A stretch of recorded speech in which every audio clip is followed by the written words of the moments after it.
जो जुड़ा संस्कृत से वो जुड़ा संस्कार से, यही तो पहचान है अपने भारत के परिवार से। शब्द नहीं ये विरासत की पहचान है, संस्कृत में ही भारत की असली जान है।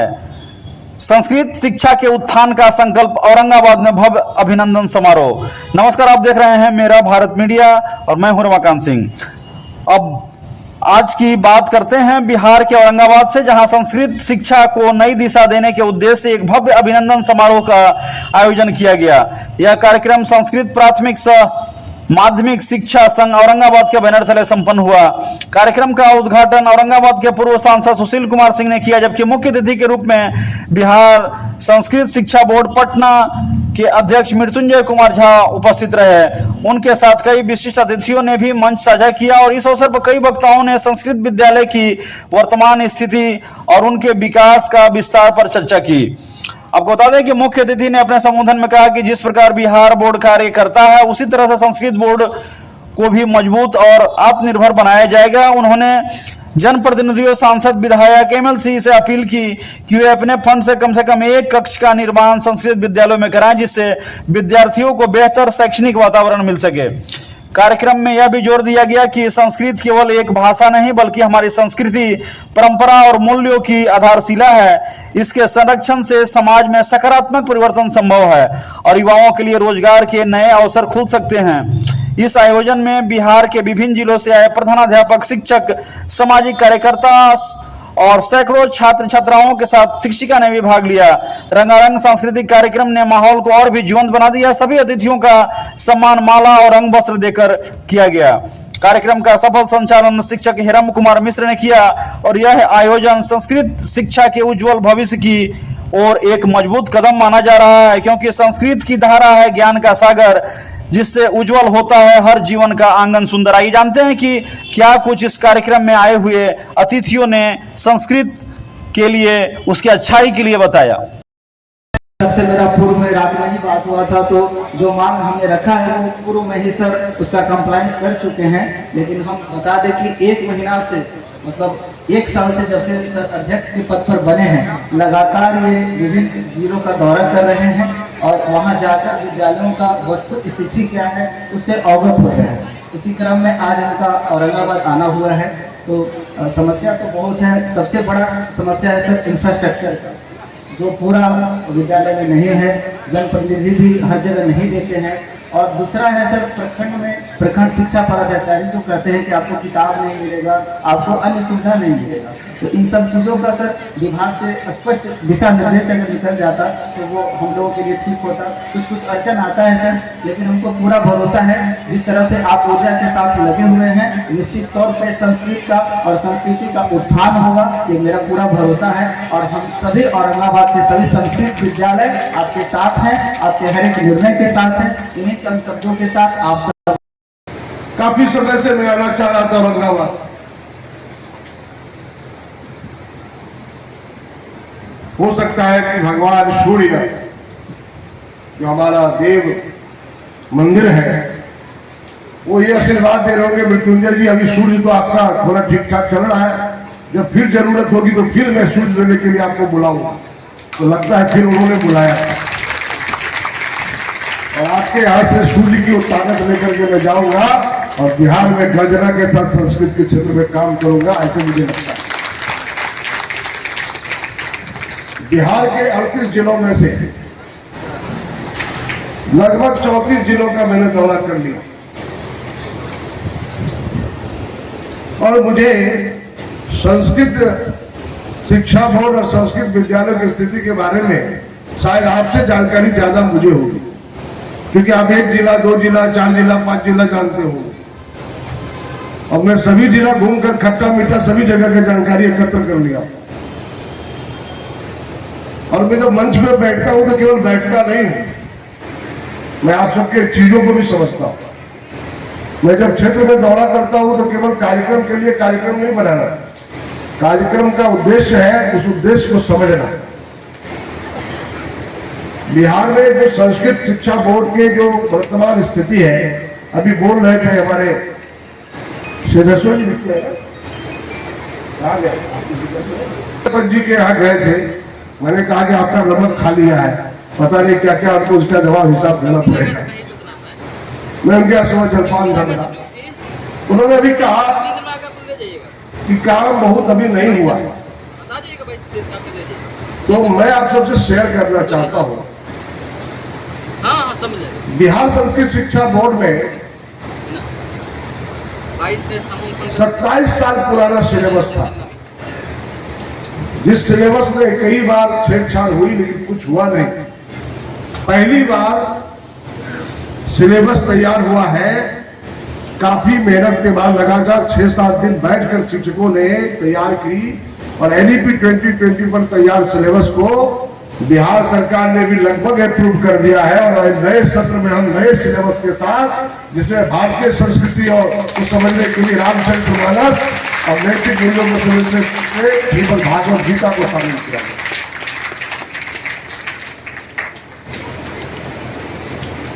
हमने जो व्यवसायिक शिक्षा है, कंप्यूटर, वास्तुशास्त्र, कर्मकांड, ज्योतिष, आरोग्य के लिए आयुर्वेद, योगा, सबको जोड़ा है। दूसरी बात मैं बताना चाहता हूं कि अभी आपने देखा होगा मध्यमा का परीक्षा, यहां कितने शिक्षक हैं? जरा हाथ उठाइए। संस्कृत विद्यालय के शिक्षक कितने हैं? संस्कृत विद्यालय के शिक्षक जरा हाथ उठाइए।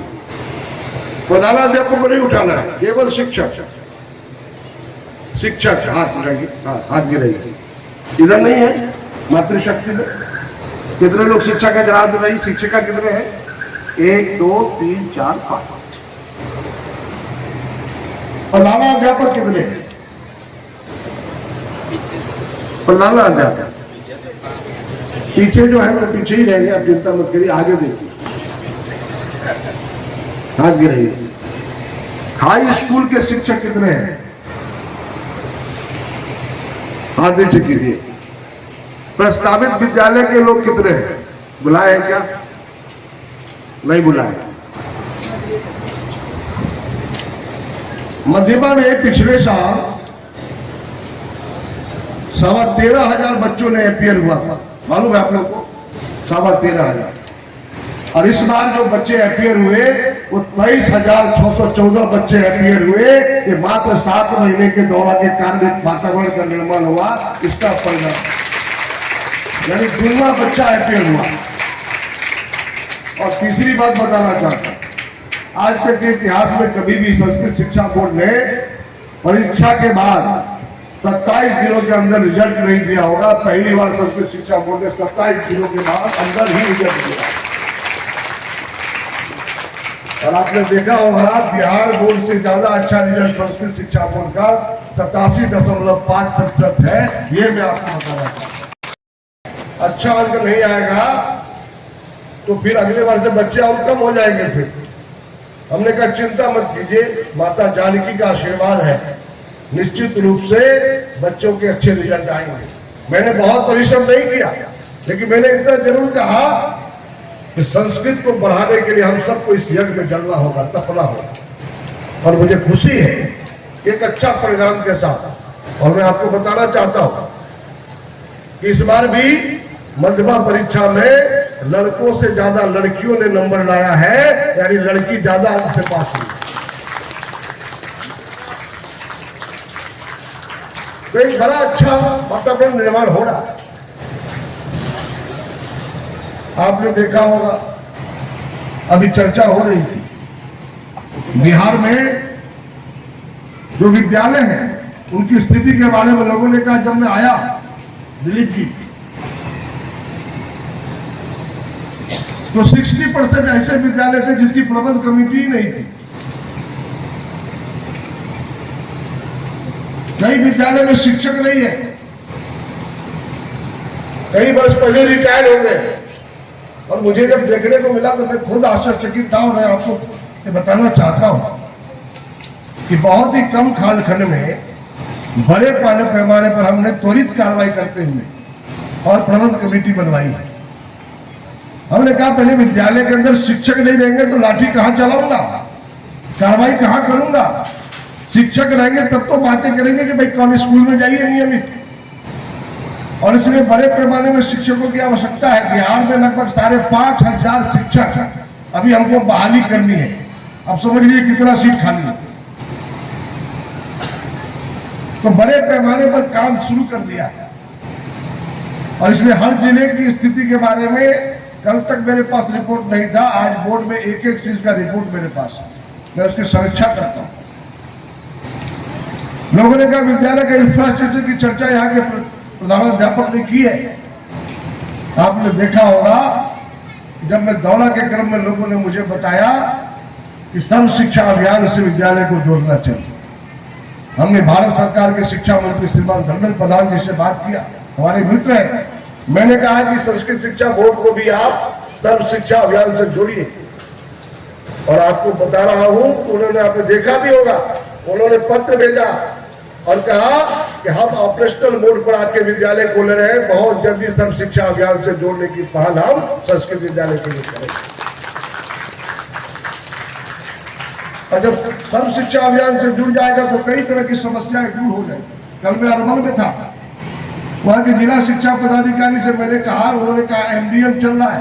हमने कहा पोशाक योजना चल रहा है कि नहीं चल रहा है? उन्होंने कहा कि नहीं अभी नहीं चल रहा है, छात्रवृत्ति नहीं मिल रहा है। हमने कहा त्वरित कार्रवाई करिए। हमारे संस्कृत विद्यालय में भी जब सरकार ने दे दिया, माननीय नीतीश कुमार जी ने, आप माननीय सम्राट जी हैं, जब दे दिया छात्रवृत्ति का, तो हमारे संस्कृत के विद्यालय के बच्चों को छात्रवृत्ति क्यों नहीं मिलती है? त्वरित कार्रवाई करके इसको करिए। और उन्होंने आश्वस्त किया कार्यक्रम में कि हम सबको देने का काम करेंगे। तो मैं यहां भी बताया हूं, जहां के बीपीओ आए थे उनको भी हमने बताया। और इसलिए कई जिलों में मुझे खुशी है कि कई जिलों में अब एमडीएम की चीजें मिल रही है, पोशाक भी मिल रही है। और किताब के बारे में मैं कभी भी कई प्रकार की समस्या मेरे पास आ रही है, मैंने स्पष्ट हिदायत दी है तो जिला शिक्षा पदाधिकारी कि संस्कृत विद्यालय के भी किताब को आप समय पर दीजिए। लेकिन एक बड़ी आपको मैसेज देना चाहता हूं जो अभी तक के इतिहास में नहीं हुआ है, क्योंकि अब परीक्षा तो हो गया, मेरा काम अब वहां परीक्षा का साल भर का एक काम रहता है परीक्षा। अब इसके बाद हमारी योजना है कि इस बार बच्चे बढ़ गए, बच्चे बढ़ने से बोर्ड में आमदनी भी बढ़ गया। और मैंने कहा कि जब आमदनी मैंने मेहनत करके लोगों से आशा से कहा है, उस पर काम करूंगा और संस्कृत शिक्षा बोर्ड का अपना किताब की रचना करूंगा। यानी बिहार बोर्ड की किताब से हम नहीं पढ़ेंगे, संस्कृत शिक्षा बोर्ड की अपनी किताब बनाने का काम हम करेंगे। आप समझ लीजिए, यानी भारतीय ज्ञान परंपरा पर वैदिक गणित के साथ साथ हमारी सारी किताबें अलग होगी। यानी जैसे सीबीएसई की किताब अलग होती है, बिहार बोर्ड की अलग होती है, अब संस्कृत शिक्षा बोर्ड की किताब भी अलग होगी। ये हम काम करने जा रहे हैं। इसलिए संस्कृत शिक्षा बोर्ड के अंदर भी हम जारी करने वाले हैं, यानी जिसका अटेंडेंस नहीं बनेगा उनको वेतन भी नहीं मिलेगा। और इसलिए ये कार्रवाई पर आप मत भरोसा करिए, जो कार्रवाई होगा आप स्कूल ठीक करिए, क्योंकि संस्कृत का काम ईश्वरीय काम है, ये देव भाषा है। इसके साथ अन्याय यानी आप मानविकी के खिलाफ आपका काम होना है। जिस मंत्र से, जिसके पढ़ने से देवता पृथ्वी पे आ जाते हैं, जिस मंत्र से सारे सुमंगल हो जाते हैं, उस मंत्र को ज्ञान देने वाले आप शिक्षक लोग हैं, पढ़ाने वाले लोग हैं। आप ही अगर विद्यालय नहीं जाएंगे, आप ही स्वाध्याय नहीं करेंगे, तो बच्चों का क्या होगा? जितने वेद उपनिषद है, ग्रंथ है, संस्कृत में है। आज बहुत दुनिया के अंदर चल रही है भारतीय ज्ञान परंपरा की। अगर आप नहीं पढ़ेंगे, आप बच्चों को नहीं पढ़ाएंगे, तो आने वाला भविष्य इस देश में कौन हमारी बातों को रखेगा? प्रधानमंत्री जी 18 घंटा 20 घंटा मेहनत कर रहे हैं इस देश को बढ़ाने के लिए, लेकिन जिस चीज से देश बढ़ेगा वो चीज तो आपके पास है। क्योंकि संस्कृत है तो संस्कृति है, संस्कृति है तो संस्कार है, तभी यह भारत है, वरना भारत भी समाप्त हो जाएगा। इसलिए इस संस्कृत को जगाना होगा, इसके लिए आपको काम करना पड़ेगा। इसलिए आप नियमित जाइए। मैं कार्रवाई नहीं करने जा रहा हूं। कई लोग हमारे पास आ रहे हैं बड़े बड़े रिपोर्ट लेकर के, कार्रवाई कर दीजिए। मैं किसी के भविष्य के साथ खेलना नहीं चाहता, लेकिन मैं इतना जरूर कहता हूं विधि ताय विसारिये आगे की सुध ले। जो किया सो किया, अगर अब भी आप नहीं सुधरेंगे, नहीं करेंगे, तो निश्चित रूप से भी पहल करनी पड़ेगी। क्योंकि अकाउंटेबिलिटी अगर मेरा है, मेरी अकाउंटेबिलिटी आप मानते हैं, मृत्युंजय झा जी आप अध्यक्ष है, मेरे लिए कीजिए, मेरे लिए क्या कर रहे हैं, मेरी अकाउंटेबिलिटी अगर आप मानते हैं तो मुझे भी आपकी अकाउंटेबिलिटी चेक करने का अधिकार है। इसलिए आपको भी अपने विद्यालय को दुरुस्त करें। विद्यालय के अंदर एक सामाजिक बैठक भी करेंगे, जिसमें सभी जिला पार्षद, सभी हमारे मुखिया, सभी जनप्रतिनिधि जो प्रमुख लोग हैं, सब ब्रांच के लोग हैं, रिटायर्ड अधिकारी लोग हैं, ऐसे लोगों की सूची बना करके उनके साथ बैठ करके कि संस्कृत विद्यालय को बेहतर कैसे होगा। आप धर्मशाला बनाते, मंदिर बनाते, तो क्या हमारे संस्कृत विद्यालय में एक कमरा अपने माता पिता के नाम पर नहीं बना सकते? आप आग्रह करिए तो सही, निश्चित रूप से वातावरण बनेगा। लेखक, बहुत अच्छे विचारक और सामाजिक कार्यकर्ता के रूप में भी प्रतिष्ठित है। एक बार जोरदार तालियां बजाइए इनके सम्मान में सभी लोग। कार्यक्रम को आगे बढ़ाते हमें प्रसन्नता हो रही है कि हम सबों के बीच इस मंच पर आगमन हो गया है आदरणीय श्री उदय कुमार गुप्ता जी, माननीय अध्यक्ष नगर परिषद औरंगाबाद का। हम इस विद्यालय के प्रधानाध्यापक श्री प्रफुल्ल कुमार जी से आग्रह करेंगे